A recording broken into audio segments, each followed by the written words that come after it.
So we have the Los Angeles Sheriff Department here roughing up some special needs lady. I'm not sure if it's called for, but my understanding is that they behaved very ugly and very inappropriate and unnecessary in attacking this lady. There was absolutely no need for that level of violence. But I guess that's the character of a sheriff. Maybe that's what the sheriff department needs. People that are gonna be bullies, as it were, because when they can stop you from that speeding and write you a ticket, and if you talk too much, they're gonna take you out for resisting whatever. Then that's a sad state of affair. I mean, I'm sure that many of these young men have started off with, I want to serve my country, I want to enforce law and order, I want to see my society work, in a very harmonious way. I mean, there are many who go in there because they want to know how to avoid being caught, and they want to protect their friends and their family members that are doing, drugs or whatever, pushing drugs, so on. Maybe transport the stuff, or maybe protect them, as it were, do something to help out. But eventually, they've come to realize that this thing is not about ordinary, or helping society to be orderly and so on. It's about getting that money for the state or for the city. When the court and the police department become revenue getters, or into the revenue generating field, I think that is a recipe for serious civil rights violations, criminal activity. Because you see, they do so much wrong, and they figure like, oh, I can get away with this thing, and I'm doing all this wrong for the state. Maybe I could do something myself, And then eventually, they're gonna end up shooting somebody where it's gonna cost now $5-10 million. So you ask yourself, did this cop work bringing in tickets and all this bogus activity so much money? It might bring him, maybe 100,000 a year. For him to bring in 10 million, that might be, let me see, 100,000 a year, million in 10 years, 10 million, that's 100 years. So you're going to take a whole bunch of cops, writing equally $100,000 worth of tickets every year, take care of that. No, I mean, a guy should get a clue. You don't have no experience, you don't have no education, they give you $65,000 a year. I mean, come on. I mean, you might argue this is a dangerous job or whatever, but, every job is dangerous. Alright, them hookers down the street is dangerous. Them porn stars is a dangerous job. Being president is a dangerous job. Being mayor, everything is dangerous, man. Even being a husband is dangerous. Parent is dangerous. Going to school, driving a motorist is dangerous. But they convince people. But the deal is that them fellas, we need them to keep them here. So we pay them like $65,000, and he'd go out and he'd make like $200,000 a year. So that while we're able to make $60,000 to pay him or $65,000 to pay him, we get all this rest to pay supervisors in the administration, and some could come to help with the budget over here. But that's a formula for disaster, because, as I said, he's going to slip one day and violate somebody's rights, and it cost some serious money. Or he might kill somebody, or he might get killed.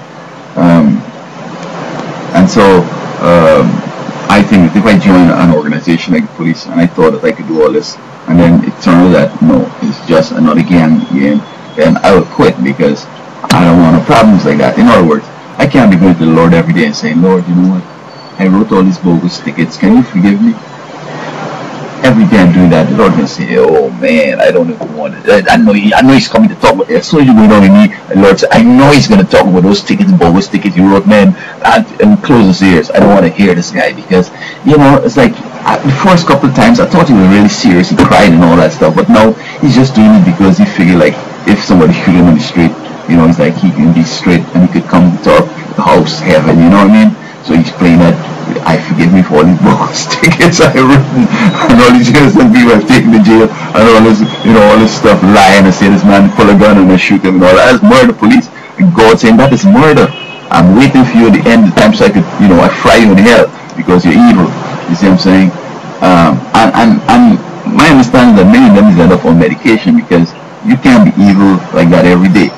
I mean, you go to this girl and you do some evil stuff and you say, girl, look, let's pray about it, okay? We don't do this anymore, and that is the end of the day or whatever. But when you're doing it every day, all day, that's you clock in, that's what you got to do. Harass somebody, stop somebody, say you went through a light, let me see your driver's license, and then you end up just for a lion and see eventually like make $1,000 right there because you got no insurance, you got no driver's license, and the car might be stolen and you got some warrants and all that stuff. You're making like $2,000 in just one stop. You're riding up to see if he's wearing a seatbelt. Man, wearing a seatbelt. Look how it's slack up there. That's not seatbelt anyway because it's too slack. It's not protect you in accident. Let me stop. Pull over. Let me see your stuff. See, you get it for no seatbelt, no driver's license, no insurance, no ownership. Like resisting, having drugs. What else? You make like $2,500 right there in that stop, man. And then you're taken to jail, and then you can be an extra attorney fees or public defender, federal government throwing some money to help him out in prison or whatever. The whole 9 yards. So when they're molesting people like that, it's an indication that he is already done. He's corrupt, so on beyond reform. As Brian used to say, power corrupts. He was quoting Lord Acton. Power corrupts, but absolute power corrupts absolutely. Man, this sheriff in Los Angeles, they have absolute power. They could make you like the sheriff. Here, the sheriff told me. The fella say, what? When I finish with you here, you can't even teach again. I said, well, what kind of trouble is this? I did this guy nothing. Okay? All he asked me is that, are you on probation or parole? I said, why are you asking me that? Now, he could know that. He could run my name. You're already talking to the dispatcher. She could tell him whether I've been arrested, whether I have any warrant, or whether I'm on probation. She could tell him that. But he's just asking me that so that that I am so proud of black man and I'm so straight in character that I might want to know, well, what about me that makes you think that I'm on probation or parole? Or he can take that like, you're so stupid to not, somebody take it somehow, man. You arrested me and take me to jail, bro. And then they say that I was resisting, I was attacking them with my keys and had my voice raised in the parking lot. And they say, drop the keys and all this drama, you know what I mean? And you know what? The judge believed that, and the prosecutor, she saying, do you think I'm going to believe you over those two sheriffs out there in the field? Yeah, they're lying. You know that. You know they're lying, but you know what? They can't doubt all these guys because it's going to take a lot of time trying to figure out this stuff. I mean, they should be of such character that when they say something, it's the truth. But the nature of the job, you can't believe nothing they've said because they're out there to raise money for the state. You know they're going to stop you when you're not should be stopped. You know they're going to racial profile you and stop you and come with all this stuff. They know you're black. They know you don't have insurance. You're driving some old vehicle that, you got paperwork on it and infant registration because you're black, you're poor. And, you know what I mean? They know how the demographics go. So when they beat down this lady here, I mean, the sheriff and all of them try to come and say, oh, we don't like that. This department is anti all this and we're going to get rid of them and all this stuff. Nah, that's the kind of guys they like because they don't have no conscience and they're going to write tickets like they don't even care. And they're going to make that money for Sheriff Baca. And he's going to get a big salary and the state will get some of that money too. And the city and all them boys going to pass the money around.